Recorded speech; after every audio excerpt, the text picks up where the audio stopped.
Hello and welcome back to India Today. If there is one piece of news you need to be tracking today, it is the increased expectation that Israel will undertake a ground invasion of Lebanon in the coming days. This is something that comes off of weeks of tensions that you've probably been hearing about between Israel and the militant group Hezbollah. So we're going to break down what this could possibly mean. We've been talking for about a year now about Israel's conflict with the Palestinians in Gaza, but now it seems like a new front of this war will be opening up. A lot of conversation has happened about this, but it has so far been something of a sideshow to what's happening in Gaza. But we're going to explain everything that's happening. So let's start with where exactly these fears are coming from. Today, the news is broken that Israel's military chief, General Herzi Halevi, who's the chief of the Israeli Defense Forces, a very, very powerful position, a very prestigious position within Israel, was reported as telling certain troops that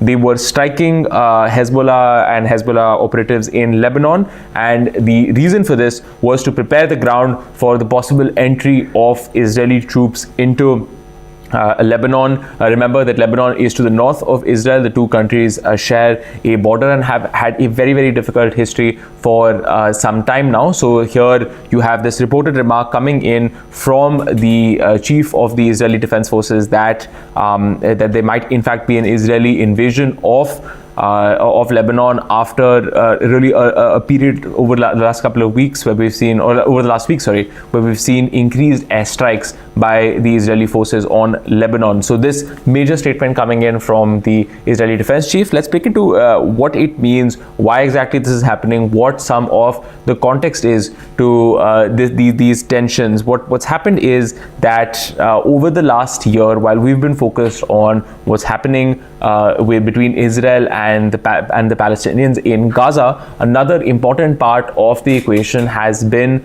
what's happening in Lebanon. Lebanon is a country that has a very, very powerful militia group known as Hezbollah. Hezbollah has a political wing which controls a large part of Lebanon's politics, but it also has a military wing known as Hezbollah. Hezbollah is really a power unto itself. It's a state within a state, and Hezbollah has, along with militant groups like Hamas, always maintained a very close relationship with Iran. Iran, of course, the country that has sworn enmity with Israel. The fount of all tensions in the Middle East, when you want to understand them, really come down to some of the tensions between Israel and Iran has been backing groups like Hezbollah, has been backing groups like Hamas, and what's happened since the October 7 terror attacks in 2023, when 1,200 people were killed in Israel because of Hamas's terror attacks, is that you have seen Hezbollah as well raining attacks down on Israel. While we've all been focused on what's been happening in Gaza, Hezbollah,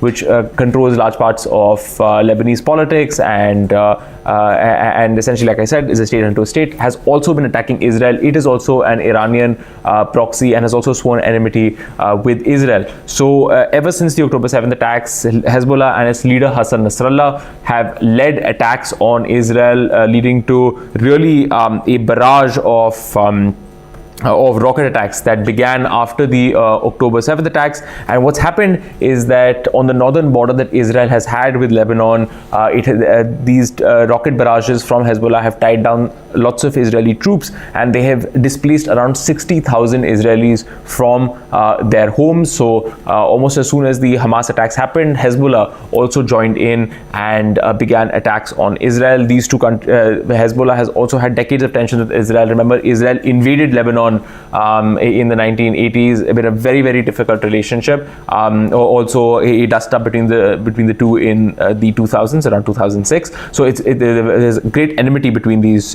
two forces. So what we've seen is over the last year, we've seen attacks by Hezbollah, and we've also seen responses by Israel. What's happened now is that over the last week, those tensions have ratcheted up a great deal. You would have heard of this Israeli attack that took place that has sort of caught global attention, where Israel used pagers that Hezbollah commanders were reportedly using to communicate with each other. It remotely caused these pagers to blow up, which killed several individuals, several civilians civilians as well within Lebanon has sparked a mixed reaction globally. After that, you had Israeli airstrikes on key positions that Hezbollah holds in southern Lebanon, killing senior commanders in southern Lebanon.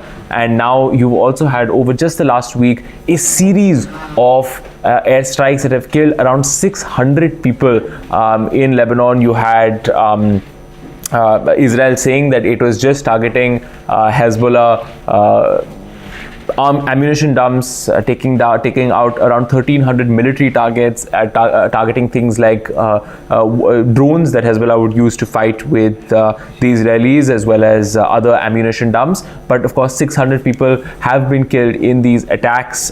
It has sparked, again, a mixed international reaction, as always happens when you are talking about something related to Israel and Palestine. So that's what's been happening. You had the pager attacks, and you had Israel launch airstrikes on southern Lebanon, and what you're also seeing now, what you saw just a couple of days ago, was another series of very, very powerful Israeli airstrikes that killed around 500 people. And now you have another series of airstrikes that have happened just over the last couple of days that have killed dozens of people again in Lebanon. Hezbollah has also responded to these Israeli attacks, but so far we haven't heard too much about Israeli deaths, though we have heard about injuries and casualties. So that's one part of the equation that is playing out at this point in time. But why exactly would Israel consider something like an invasion of Lebanon? Of course, does it not already have its hands full with what's happening in Gaza? Well, the belief among some experts is that Israel's view is, at least since the October 7th attacks, many in Israel's cabinet actually believed that going to war and fighting Lebanon,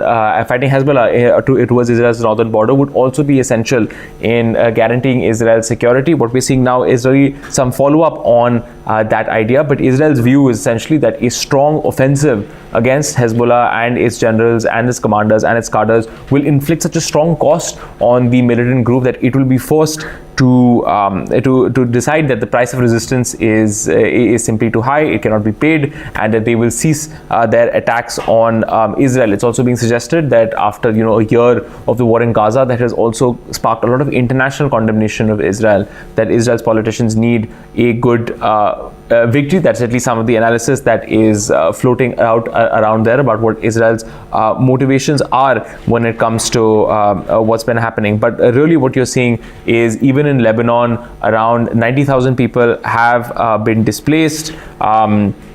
Very, very, very newly, there was a conversation about how already 100,000 people had been displaced in Lebanon. Prior to that, these are United Nations figures. So, you have tens of thousands of people in Lebanon living in shelter. So, it's on both sides of the border, it is a situation with increased tension. It is a situation that has displaced tens of thousands of people. It has killed hundreds, and now you have the possibility of an Israeli invasion into Lebanon. So, what is the international reaction to all of this? Well, first of all, many countries are asking their civilians, first of all, to pull out of Lebanon. India is one among them. The Ministry of External Affairs sort of reaching out to its Indian citizens in Lebanon and sort of asking them to leave the country. Also, you have with lots of very, very powerful countries in the world calling for emergency sessions in the United Nations. You had France call for an emergency United Nations session, and now you have people talking about a ceasefire. You had France and the United States discuss the possibility that there would be a ceasefire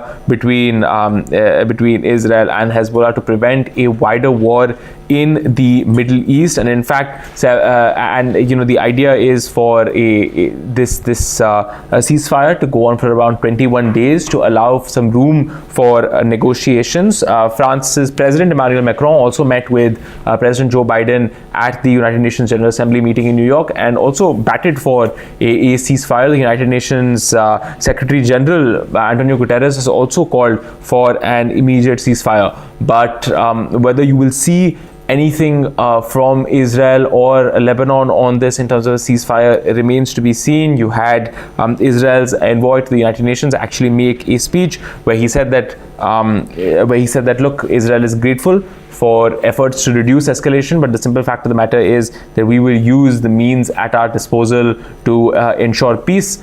He also made clear that Israel does not seek a full-scale war, but these things tend to get away from countries. It's not always in the control of countries, as the past history of warfare shows us. So that is where we are at this point in time, where a number of countries internationally are calling for a ceasefire, to allow for negotiations, to allow a diplomatic solution to these problems. But Israel is hinting that in fact a ground invasion may be in the works. Those are the details that we have for you right now. We will try to get some good experts for you on the channel. You may see some interviews very, very soon where we talk about what is happening between Israel and Lebanon, and Hezbollah, whether we might in fact see an Israeli invasion of Lebanon in the coming days. Thank you so much for watching India Today Global, and as I said, we will keep you updated with the latest on this story.